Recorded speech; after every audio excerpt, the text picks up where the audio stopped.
তোমার জন্য। ইমাম হয়ে কোনো লাভ নাই, খতিব হয়ে কোনো লাভ নাই, বক্তা হয়েও কোনো লাভ হবে না। আল্লাহর নবী সাল্লাল্লাহু আলাইহি ওয়াসাল্লাম মসজিদে নববীর প্রথম সিঁড়িতে পা রাখলেন, মসজিদে নববীর মিম্বরের প্রথম সিঁড়িতে পা রাখলেন, বললেন আমিন। দ্বিতীয় সিঁড়িতে পা রাখলেন, বললেন আমিন। মিম্বরের তৃতীয় সিঁড়িতে পা রাখলেন, বললেন আমিন। সাহাবায়ে কেরাম ডাক দিয়া বললেন, ও পয়গম্বর, ও নবী, কোনো বুঝলাম না, আপনি মসজিদের নববীর মিম্বরের প্রথম সিঁড়িতে পা রাখলেন, বললেন আমিন। দ্বিতীয় সিঁড়িতে পা রাখলেন, বললেন আমিন। তৃতীয় সিঁড়িতে পা রাখলেন, বললেন আমিন। ও নবী, কেন আপনি তিনবার আমিন বললেন? বুঝলাম না, আমাদেরকে জানায় দেন। আল্লাহর নবী ডাক দিয়া বললেন, ও সাহাবায়ে কেরাম, আমি নবী যখন মসজিদের নববীর মিম্বরের প্রথম সিঁড়িতে পা রাখলাম, জিবরাইল ডাক দিয়া বলে, ও পয়গম্বর, ও নবী, যারা আপনার প্রতি, আপনার নাম শোনার পরে যারা আপনার প্রতি দরুদ পড়তে পারলো না, ও নবী, তাদের জন্য ধ্বংস। আপনি নবী কোন আমিন। আমি নবী বলে ফেললাম আমিন। এরপর আমি নবী যখন 2 নাম্বার সিঁড়িতে পা রাখলাম, জিবরাইল ডাক দিয়া বলে, ও পয়গম্বর, ও নবী, রমাজান মাস পাওয়ার পরে, রমাজান মাসে যারা নিজের গুনাহগুলোকে আল্লাহর কাছ থেকে ক্ষমা করাতে পারে নাই, ও নবী, তাদের জন্য ধ্বংস। আপনি নবী বলেন আমিন। আমি নবী বলে ফেললাম আমিন। এরপর আমি নবী যখন তৃতীয় সিঁড়িতে পা রাখলাম, জিবরাইল ডাক দিয়া বলে, ও পয়গম্বর, ও নবী, যারা মা বাবাকে বৃদ্ধ অবস্থায় পাওয়ার পরেও মা বাবার খেদমত করে জান্নাত কামাইতে পারলো না, ও নবী, তাদের জন্য ধ্বংস। আপনি নবী কোন আমিন। আমি নবী বলে ফেললাম আমিন। এজন্য খবরদার, মা বাবার সাথে খারাপ আচরণ করা যাবে না, ভালো আচরণ মা বাবাকে উপহার দাও। তোমার ঘরের মধ্যে তোমার বৃদ্ধ বাবা, এমন ভাবে বাবার খেদমত করো যাতে করে বাবার অন্তরটা শান্তি পায়, কবরে গিয়েও যাতে শান্তি পায়। বাবার পক্ষ থেকে একটা রোহানি দোয়া যাতে করে আপনি দাইমান পেয়ে যান, এমন ভাবে খেদমত করো। এমন আচরণ বাবাকে উপহার দাও যে আচরণ করলে লাভ এবং ফায়দা। ওই মা বাবার দোয়া এত পরিমাণে লাভ। বাইজিদ বুস্তামির ঘটনা পড়ো, মায়ের দোয়ায় ওলি, ওয়াইসাল কারনি, মায়ের দোয়ায় মুস্তাজাবুদ দাওয়া।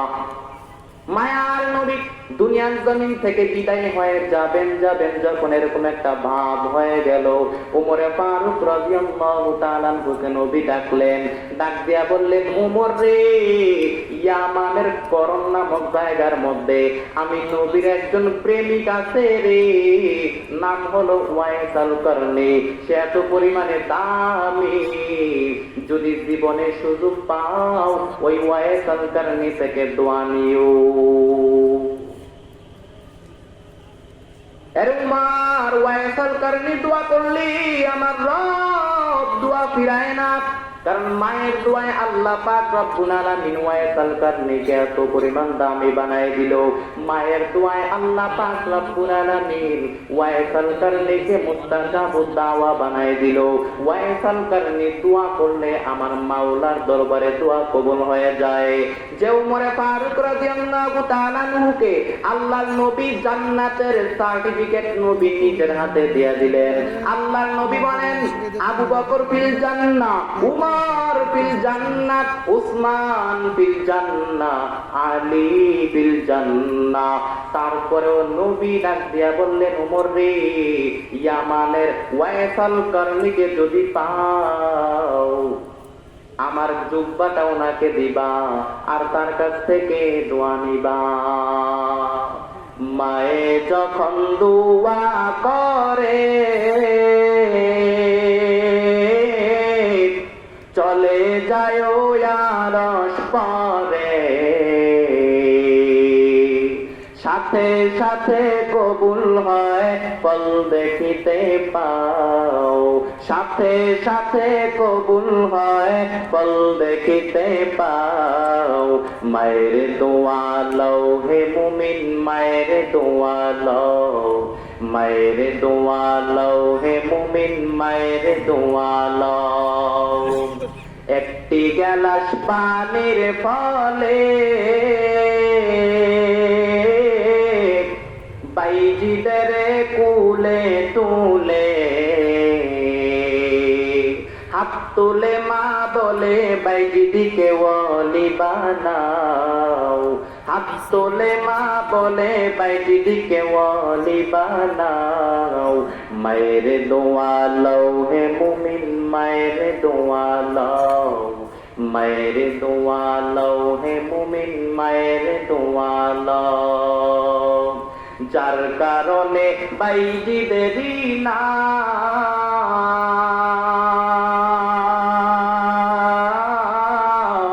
ছড়িয়েছে বিশ্বভুবন। ছোট্ট শিশু বাইজিদেরই মতো সবাই হও, ছোট্ট শিশু বাইজিদেরই মতো সবাই হও। মায়ের দোয়া লও হে মুমিন, মায়ের দোয়া লও, মায়ের দোয়া লও হে মুমিন, মায়ের দোয়া লও। বিপদে পড়বে না তুমি যখন যেথায় যাও, বিপদে পড়বে না তুমি যখন যেথায় যাও। মায়ের দোয়া লও হে মুমিন, মায়ের দোয়া লও, মায়ের দোয়া লও হে মুমিন, মায়ের দোয়া লও। আরে আল্লাহর গোলাম আব্দুর রহমান সুদাইসি কাবা ঘরের বড় এক ইমাম, 40 বছর পর্যন্ত একটানা কাবা ঘরের ইমাম, 40 বছর পর্যন্ত একটানা কাবার বাইতুল্লাহর মধ্যে নামাজ পড়ায়। কণ্ঠের মধ্যে এত পরিমাণে মায়া, কণ্ঠ এত পরিমাণে সুন্দর, যার কণ্ঠে আল্লাহ তাআলা এত পরিমাণে মায়া আর দরদ দিয়ে পরিপূর্ণ করে দিলেন। বাইতুল্লাহর সব ইমামের কণ্ঠ তেলাওয়াত বড় মধুর, তবে ওনার মতো না। জিজ্ঞাসা করা হলো, আপনি এত বছর একটানা বাইতুল্লাহর ইমাম কেমন করে হয়ে গেলেন, জানায় দেন। বলে আমার ইলমের পাওয়ারে না, আমার ইলমের পাওয়ারে না, আমার আমলের পাওয়ারে না, আমার মায়ের দোয়া। আল্লাহ পাক আমারে কাবার বড় ইমাম বানিয়ে দিয়েছে। বড় অবাক, কেমন করি আপনি একটানা বাইতুল্লাহর ইমাম হয়ে গেলেন, জানায় দেন। বলে আমি ছোটবেলায় মায়ের সাথে বাইতুল্লাহ যখন উমরা করার জন্য চলে আসলাম, মাত্র 6 বছর, 6 বছর বয়সে আমি মায়ের সাথে উমরা করার জন্য বাইতুল্লাহর মধ্যে চলে আসলাম। ছোট মানুষ বাইতুল্লাহর কালো গিলাফ দইরা পবিত্রতা বজায় রাখতে পারবো না বলে মা আমাকে কাবা ঘরের এক কিনারার মধ্যে দাঁড় করায় রাখলো। মা একা একা বাইতুল্লাহ তাওয়াফ করে, এরপরে 2টা চক্কর দেওয়ার পরে সন্তান ওই আগের জায়গার মধ্যে আছে না নাই দেখার জন্য যখন মা যায়, যাইয়া দেখে রে আব্দুর রহমান ওই জায়গার মধ্যে নাই। মা যাইয়া দেখে আব্দুর রহমান ছোট বাচ্চা বাইতুল্লাহর কালো গিলাফ ধইরা ধইরা একা একা তাওয়াফ করে। মা ধমক দিয়া তাড়ায় দিল, যাও, বাইতুল্লাহর কালো গিলাফের পবিত্রতা তুমি বজায় রাখতে পারবা না রে সন্তান। ধমক দিয়া বাইতুল্লাহর এক কিনারার মধ্যে দাঁড় করায় রাখলো।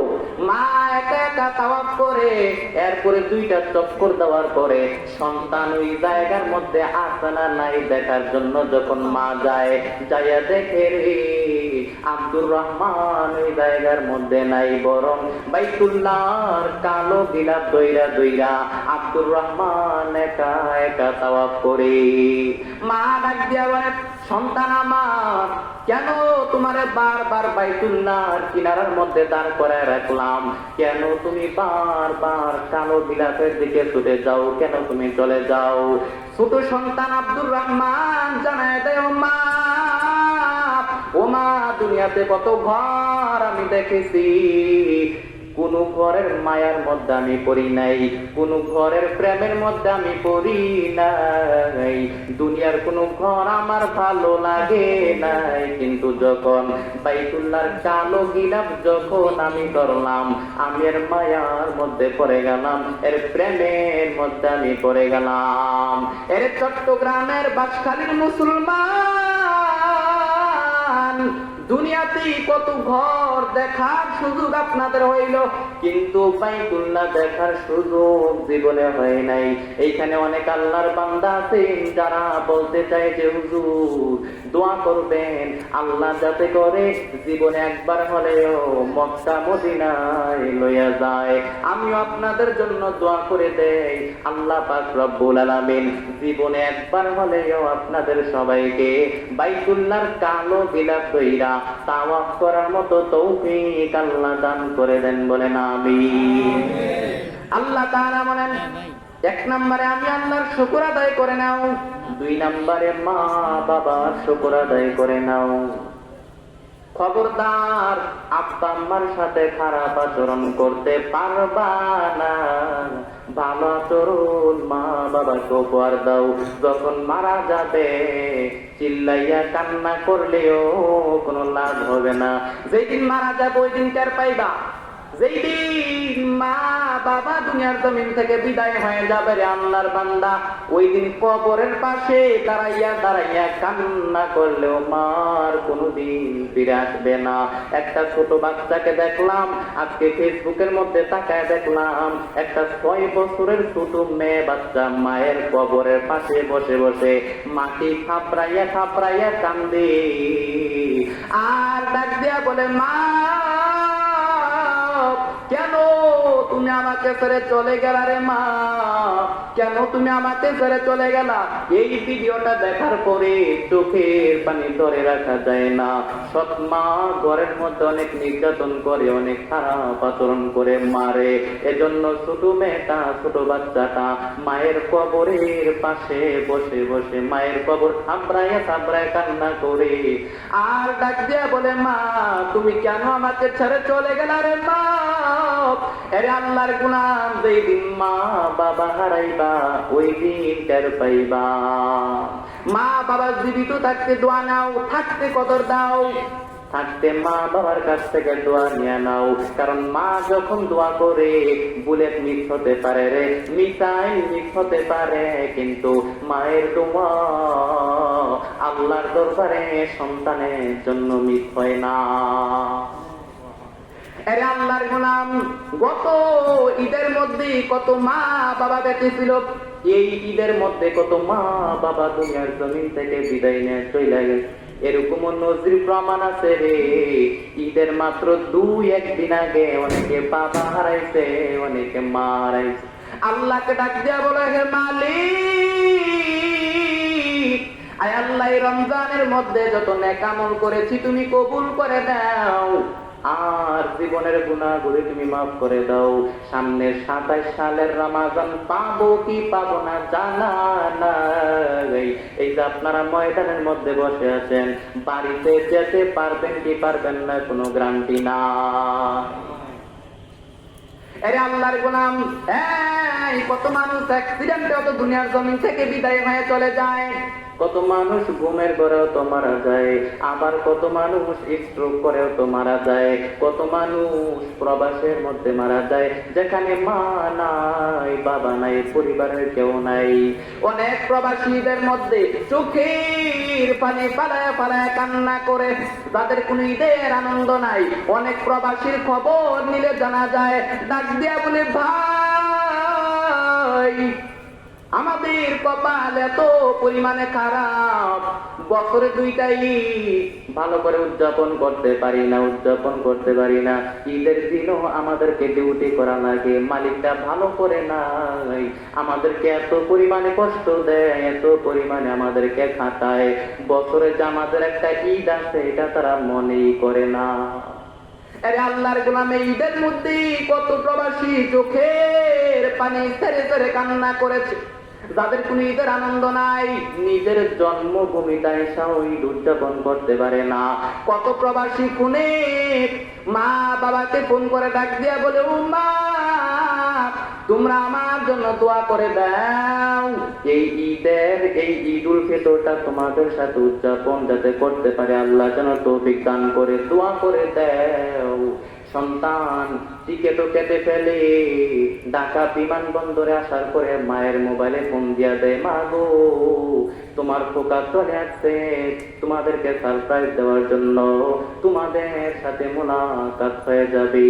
মায়ের মনে বড় আনন্দ, 4-5 বছর পরে সন্তান বাড়ির মধ্যে আসবে। বহু বছর পর সন্তানকে দেখতে পাইলে মায়ের মনটা ভরে যাবে, মায়ের দিলটা ভরে যাবে। আরে আল্লাহর গোলাম, মা সন্তানের কাছে টাকা চায় না, বাড়ি চায় না, গাড়ি চায় না, মা সন্তানের কাছে চায় সন্তান যেন মাকে একটা আম্মু বলে ডাকবে। এর আল্লাহর গোলাম অনেক প্রবাসী যখন মাকে ফোন করে জানায় দেও, মা তুমি আমার জন্য দোয়া করে দাও, এই ঈদ উল ফিতরটা তোমাদের সাথে উদযাপন করবো গো মা, কিন্তু নসিব এতই খারাপ, পথিমধ্যে আসার পরে যুবক আল্লাহর বান্দা অ্যাক্সিডেন্টে দুনিয়ার জমিন থেকে বিদায় হয়ে গেছে। মা সন্তানের জন্য অপেক্ষায়, কখন আমার সন্তান আসবে। বাবা নতুন পাঞ্জাবি পরে সন্তানের জন্য অপেক্ষায়, কখন আমার সন্তান আসবে, সন্তানকে নিয়ে একসাথে ঈদের ময়দানের মধ্যে যাবে। বাবা হঠাৎ করে সন্তানের মোবাইলে ফোন দিয়া দেয়, ফোন রিসিভ হয় না। বারবার যখন সন্তানের মোবাইলে ফোন দেয়, সন্তান ফোন রিসিভ করে না। মা বাবা চিন্তায় পড়ে গেল, আমার সন্তান তো বাড়িতে আসার জন্য এত সময় লাগার কথা না। মনে রাখবেন, দুনিয়ার কেউ যদি টের পায় না, কিন্তু মা কিন্তু ভালো করে টের পায়। মায়ের অন্তরে কিন্তু খবর যায়, দুনিয়ার কেউ যদিও জানে না, কিন্তু মায়ের অন্তরে কিন্তু আঘাত লাগে, মায়ের অন্তরে কিন্তু টের পায় সন্তান ভালো আছে নাকি অসুস্থ অবস্থায় আছে, সন্তান কি অবস্থায় আছে, মা কিন্তু অন্তরে অন্তরে টের পায়। মা ডাক দিয়া বলে, স্বামী আমার সন্তানটারে ফোন দাও, আমার সন্তান কেন দেরি করতেছে। স্বামী বারবার যখন ফোন দেয়, কেন যেন ফোন রিং হয়, রিং বাজে কিন্তু ফোন কেউ ধরে না। হঠাৎ করে কিছুক্ষণ পরে যখন ফোনটা রিসিভ হয়ে গেল, বাবা মোবাইলটা কানে লাগায় দেখে সন্তানের কণ্ঠ শোনা যায় না, ভিন্ন এক ছেলের কণ্ঠ শোনা যায়। ডাক দিয়া বলে, কে তুমি? ডাক দিয়া বলে, আপনি আমাকে চিনবেন না, আপনি বলেন আপনি কে? বলে, আমি সন্তানের বাবা। যেই মোবাইল দিয়ে তুমি কথা বলতেছো ওই মোবাইলওয়ালার বাবা আমি। বলে, মোবাইলওয়ালার বাবা যদি হও, আপনার সন্তান প্রবাস থেকে আসার সময়, মালামাল নিয়ে আসার সময় দুনিয়ার জমিন থেকে অ্যাক্সিডেন্টে দুনিয়ার জমিন থেকে বিদায় নিয়ে চলে গেল। শুধু আপনার সন্তানই না, অনেকগুলো লাশ রাস্তার পাশের মধ্যে পড়ে আছে, তাড়াতাড়ি আসেন না কেন? বাবার হৃদয়টা ভেঙে খান খান হয়ে গেল। সন্তানের ব্যাপারে মাকে জানায় না, বাবা তাড়াতাড়ি করে অ্যাম্বুলেন্স নিয়ে সন্তানের কাছে রওনা হয়ে গেল। যাইয়া দেখে রে, সুন্দর সন্তানের চেহারাটা রক্তে লাল হয়ে গেছে। বাবা সন্তানের রক্তগুলা মুছে আর চোখে পানি পালায় পালায় কান্না করি, আর ডাক দিয়া বলে, রে সন্তান, কত ঈদ তোমাকে ছাড়া উদযাপন করলাম রে সন্তান, ঈদের ময়দানে গিয়েছি কিন্তু মুখের মধ্যে বিন্দু মাত্র হাসি আনতে পারি নাই রে সন্তান।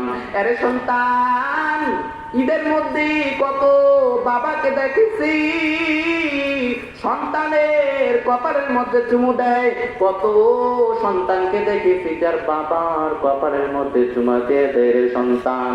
এটা দেখার পরে তোমার কথা আমার মনে পড়ে যাইত রে সন্তান, কিন্তু কি করব, যাই তুমি আসলা, তোমাকে নিয়ে আর কোনোদিন ঈদের ময়দানে যেতে পারবো না রে সন্তান। এর সন্তান শুধু তাই না, তোমার মা কত রাত তোমার জন্য ঘুমাইতে পারে না রে সন্তান। রাত্র যখন গভীর হয়ে যেত, তোমার মা চোখের পানি ফালায় ফালায় কান্না করতো। আমি জিজ্ঞাসা করতাম, আরে বিবি আমার, কেন তুমি কান্না করো গভীর রাত? বলে, আমার সন্তানটা ভালো আছে কিনা, আমার সন্তানরা সুস্থ আছে কিনা, খাইলো কিনা, আমার মায়ের টেনশন, ঘুমাতে পারি না, এই চিন্তা নিয়ে কত মা ঘুমাতে পারে না রাত্রিবেলা। আরে সন্তান, আমি তোমার লাশ নিয়ে কেমন করে তোমার বাড়িতে যাব, তোমার মায়েকে আমি কি জবাব দিব? আরে সন্তান, তোমার লাশ আমি কেমন করে নিয়ে তোমার মাকে বলবো সন্তানটারে চির বিদায় দিয়া দাও, আর কোনদিন সন্তান বাড়িতে ফিরবে না। বাবা অ্যাম্বুলেন্স নিয়ে রওনা হয়ে গেল বাড়ির পথে। মা সন্তানের জন্য অপেক্ষা করে, সন্তান কখন বাড়িতে আসবে। মায়ের মনটা মানে না, কিন্তু হঠাৎ করে অ্যাম্বুলেন্সের আওয়াজ যখন মা শুনতে পাইল, মায়ের মনটা খারাপ হয়ে গেল। আমার এলাকার মধ্যে কেন অ্যাম্বুলেন্সের আওয়াজ শোনা যায়? মায়ের টেনশন। মা ঘর থেকে বের হয়ে বাড়ির উঠানের মধ্যে চলে আসলো। হঠাৎ করে তাকায় দেখে রে, অ্যাম্বুলেন্স অন্য কোনো বাড়ির মধ্যে যায় না, নিজের সন্তান লাশ হয়ে সন্তান মায়ের কাছে রওনা। মা তাকায় দেখে সন্তানের লাশ। মা চোখের পানি পালায় কান্না করে আর আঁচল দিয়া চোখের পানিগুলা মুছে। মা ডাক দিয়া বলে, রে সন্তান, কেন আমাকে ছেড়ে চলে গেলে রে সন্তান? কেমন করে আমি তোকে ছাড়া থাকবো রে সন্তান? আমি তোর জন্য গোসলের পানি রেডি করেছিলাম, এই গোসল যে তোর শেষ গোসল হবে আমি মা বুঝতে পারি নাই রে সন্তান। তোকে ছাড়া আমি কেমন করে ঈদের আনন্দ করব? মা চোখের পানি পালায় পালায় কান্না করে আর আঁচল দিয়া চোখের পানি মোছে। আরে আল্লাহর গোলাম, এরকম ভাবে কত প্রবাসীর মরণ হয়ে যায়। অনেক প্রবাসী আছে 10-12 বছর পর্যন্ত বিদেশের মধ্যে থাকে, বাড়িতেও আসতে পারে না, প্রতিমধ্যে অ্যাক্সিডেন্টে দুনিয়ার জমিন থেকে বিদায় নিয়ে চলে যায়। এরকম ঘটনা আছে না নাই? প্রবাসীদের কষ্ট কেউ বুঝে না। অনেকে মনে করে প্রবাসী জীবন কত শান্তির জীবন। না না, এত কষ্টের, বছরে 2টা ঈদও করতে পারে না। এমন নজির প্রমাণ আছে রে, ঈদের মধ্যে নতুন জামা কাপড় কিনলো, কিন্তু ঈদের ময়দান পর্যন্ত যাওয়ার সুযোগটা হয় না। ঈদের ময়দানে যাওয়ার আগে আগে দুনিয়ার জমিন থেকে বিদায় নিয়ে চলে যায়। এরকম আছে না নাই? আরে আল্লাহর গোলাম, এই দুনিয়া থাকার জায়গা নয়। সবাইকে একদিন দুনিয়ার জমিন থেকে বিদায় নিয়ে চলে যেতে হবে। মরণ থেকে যতই পালাও, মরণ তোমায় নিবি ঘিরি। যদিও সুদূর আকাশ পানে নৌকাও সাথায় লাগিয়ে শিরিপ। আরে আল্লাহর গোলাম, তুমি যেখানেই থাকো মরণ তোমাকে নিবেই। দুনিয়াতে কেউ থাকতে পারবে না।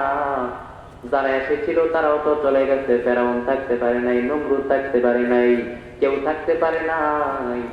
যারা এসেছিল সবাই চলে গেছে। আমরাও তো একদিন চলে যাব। মায়ের পেটের মধ্যে যে সন্তান, নবজাতক শিশু, ওই সন্তান দুনিয়াতে একদিন আসবে, ওই সন্তানও একদিন বিদায় নিয়ে চলে যাবে। এই দুনিয়াতে কেউ থাকতে পারবে না। এই দুনিয়া চাকচিক্যময় দুনিয়া একদিন ধ্বংস হয়ে যাবে।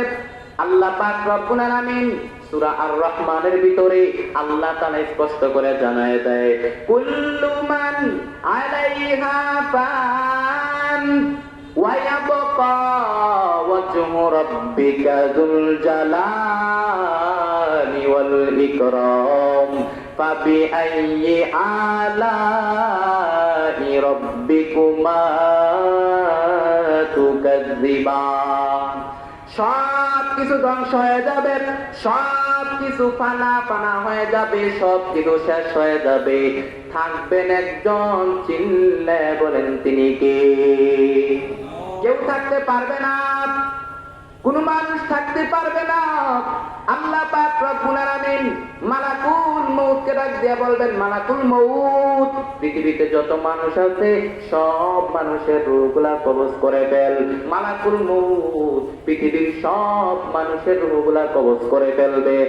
এরপরে আল্লাহ বলবেন মালাকুল মউত, পৃথিবীতে যত ফেরেশতা আছে সব ফেরেশতাদের রূহগুলা কবজ করে ফেল। মালাকুল মউত পৃথিবীর সব ফেরেশতাদের রূহগুলা কবজ করে ফেলবে। এরপর আল্লাহ বলবেন মালাকুল মউত, পৃথিবীতে যত জিন আছে সব জিনদের রূহগুলা কবজ করে ফেল। মালাকুল মউত পৃথিবীর সব জিনদের রূহ কবজ করে ফেলবে। এরপরে আল্লাহ বলবেন মালাকুল মউত, আখবিরনি মাইয়া বকাত, ও মালাকুল মউত আর কে কে বেঁচে আছে বল। মালাকুল মউত বলবে আল্লাহ দুনিয়াতে কেউ নাই, কোনো মানুষ নাই, কোনো জিন নাই, কোনো ফেরেশতা নাই, শুধু আমার 3 জন সহকর্মী ফেরেশতা বাকি। জিবরাইল মরে নাই, ইসরাফিল মরে নাই, এরপরে মিকাইল মরে নাই। আল্লাহ পাক রব্বুল আলামিন ডাক দিয়া বলেন মালাকুল মউত ওই জিবরাইলের রূহটা কবজ করে নিয়ে আয়, যে জিবরাইলের মাধ্যমে দুনিয়াতে আমি নবীদের কাছে বার্তা পাঠাইতাম। ওই জিবরাইলের রূহটা কবজ করে নিয়ে আয়, মিকাইলের রূহটা কবজ করে নিয়ে আয়, ইসরাফিলের রূহটা কবজ করে নিয়ে আয়। মালাকুল মউত জিবরাইলের রূহটা কবজ করে ফেলবে, মিকাইলের রূহটা কবজ করে ফেলবে, ইসরাফিলের রূহটা কবজ করে ফেলবে। এরপরে আল্লাহ বলবেন মালাকুল মউত আখবিরনি মাইয়া বকাত, ও মালাকুল মউত আর কে কে বেঁচে আছে বল। মালাকুল মউত বলবে আল্লাহ দুনিয়ার জমিনে কেউ নাই, কোনো মানুষ নাই, কোনো জিন নাই, কোনো ফেরেশতা নাই, এমনকি আমার সহকর্মী 3 জন ফেরেশতাও নাই, জিবরাইল নাই, মিকাইল নাই, ইসরাফিল নাই, কেউ নাই, শুধু আমি আছি। আমি আল্লাহ বলবেন এবার তুই মার। তুই মর শোনার সঙ্গে সঙ্গে মালাকুল মউত কাঁপতে থাকবে। আল্লাহ বলবেন কাঁপা কাঁপি করে কোনো লাভ নাই, তুইও মরবি, তুইও মার, তুইও মরবি, তুইও মার, তুইও মরবি, তুইও মর। মালাকুল মউত বলে আল্লাহ দুনিয়ার সবাইকে আমি মেরে ফেলব। সকলে বলি লিল্লাহি তাকবীর।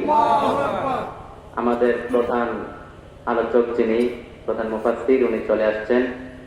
আমরা সকলে খুশি না বেজার? সকলেই বলি আলহামদুলিল্লাহ।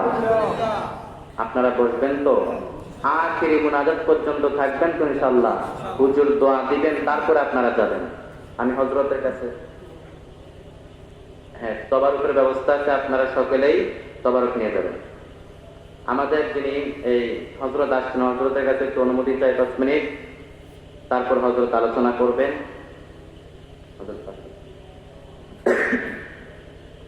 আমি অল্প কিছুক্ষণের মধ্যে শেষ করে দিব। তো এই দুনিয়াতে কেউ থাকতে পারবে না, থাকতে পারবে? কেউ থাকার নয়, মালাকুল মউত নাই, মালাকুল মউতও থাকতে পারবে না। যে মালাকুল মউত পৃথিবীর সব মানুষের রূহগুলা কবজ করে ফেলবে, ওই মালাকুল মউতও থাকতে পারবে না। আল্লাহ পাক রব্বুল আলামিন ডাক দিয়ে বলবে মালাকুল মউত তুইও মার।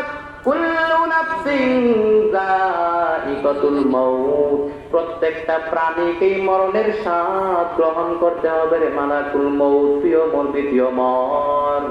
জান্নাত এবং জাহান্নামের মাঝ বরাবর গিয়া দাঁড়াব। জান্নাত এবং জাহান্নামের মাঝ বরাবর একটা জায়গা আছে, নাম হলো আল আরাফ, ওইখানে গিয়া দাঁড়াব। এইবার মালাকুল মউত জান্নাত এবং জাহান্নামের মাঝ বরাবর দাঁড়াবার পরে আল্লাহ তাআলা বলবেন মুত ইয়া মালাকুল মউত। বলার সঙ্গে সঙ্গে মালাকুল মউত বিকট একটা চিৎকার দিয়া বিদায় হয়ে যাবে।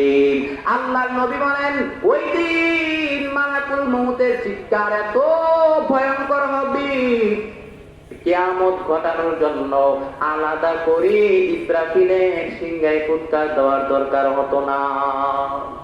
ওই দিন মালাকুল মউতের চিৎকার এত ভয়ঙ্কর হবে, তখন যদি দুনিয়ার জমিনে কোনো মানুষ থাকতো, কানের পর্দা ফেটে লাশ হয়ে জমিনের মধ্যে পড়ে যাইতো।